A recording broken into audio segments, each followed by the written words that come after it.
Been a long time coming, but it's finally here. The much anticipated Devil May Cry 4 from Capcom. The first true sequel in the Devil May Cry chronology, it features all of the aspects that DMC fans have come to know and love from the series. Fast-paced action, large-scale battles, and a heavy dose of sarcasm.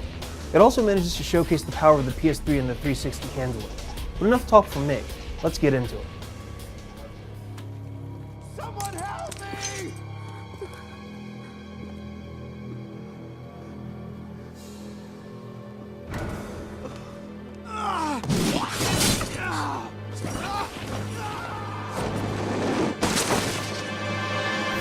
Devil May Cry 4 is set in and around the town of Fortuna, which happens to have a crowd of people that worships Sparda, Dante's father, as a god. Now, unfortunately for Nero and the people of Fortuna, Dante winds up crashing in during a religious ceremony and killing a large number of members of Nero's order.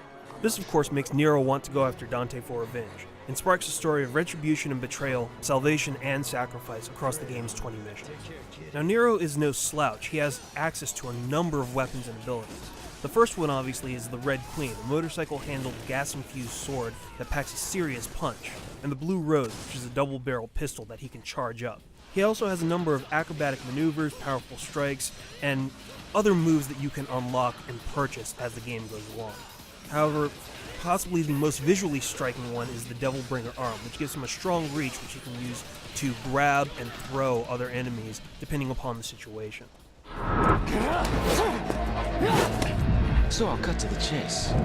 At first glance, Nero appears to be a younger, apathetic, more irreverent kid that's definitely more dismissive of authority than Dante is. But Dante also manages to make his appearance known within DMC4 as well.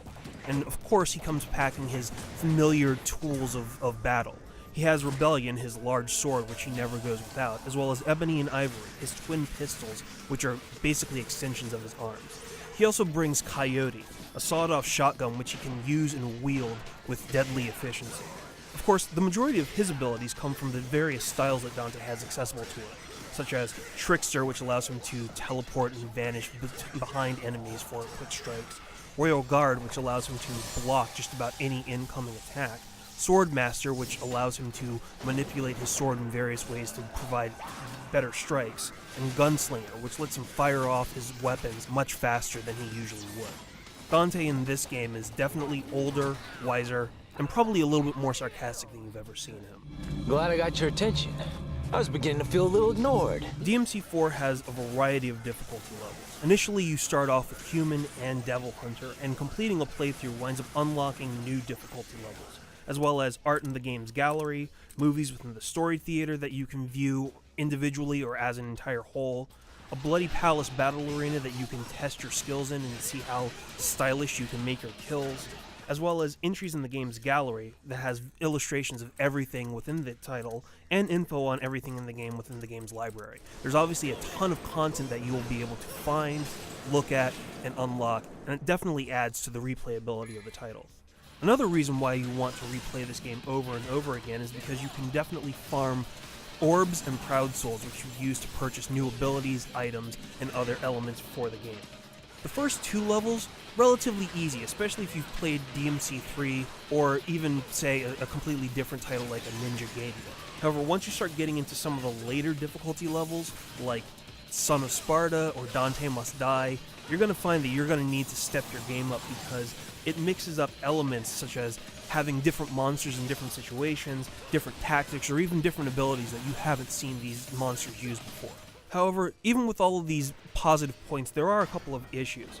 The game can get extremely repetitive, especially when you start to get to Dante and you embark on a significant amount of backtracking within his missions. In fact, it almost feels like the game is primarily designed and focused around Nero, and Dante's role is primarily relegated to backtracking to previously explored areas. That kind of brings me to a second issue, though, which is that some of the characters that you might expect don't really have that much of a role in the game, such as Lady and Trish, Sure, you might have seen them within some of the trailers or some of the intros of the game, but they're only there briefly. You only get quick glimpses of them, but they really don't have that big of an impact within the game. Camera angles can also suck badly. Sure, you can maneuver the camera around with the right analog stick or have certain manipulation available to you, but there are a couple instances, especially when monsters start coming out of the floors or out of the walls, where you'll be blindsided for a second and you won't really know what's going on, so you'll have to constantly readjust at times, especially in the heat of battle. Of course, one of the biggest questions is whether or not the PS3 or the 360 version happens to be better than the other. Now, in this situation, the game is virtually indistinguishable from each other. However, the PS3 happens to have a slight edge over the 360, primarily because of the load times. Not so fast. Because you install DMC4 on the PS3's hard drive in a process that takes about 25 to 30 minutes, you'll experience vastly reduced load times as opposed to the 360, which doesn't offer you that feature. You might also find a couple of cleaner textures within the PS3 game. The 360 version has a few minor screen tears and some texture lines that are a little bit more harder edged, but it's very, very minimal, happens only every now and then, and you really have to analyze both sides frame by frame to really get a full-on understanding of what the true differences are. How much could he really know? Though the focus of the game is more on Nero than Dante, and could have been an entirely different game altogether with a Dante cameo thrown in, DMC4 still has all of the elements that DMC fans expect from the series. Over-the-top action sequences, tons of replayability, and a high production value. Regardless of whether you own the PS3 or the 360, you're going to get an incredible gameplay experience, so you should definitely go and check it out.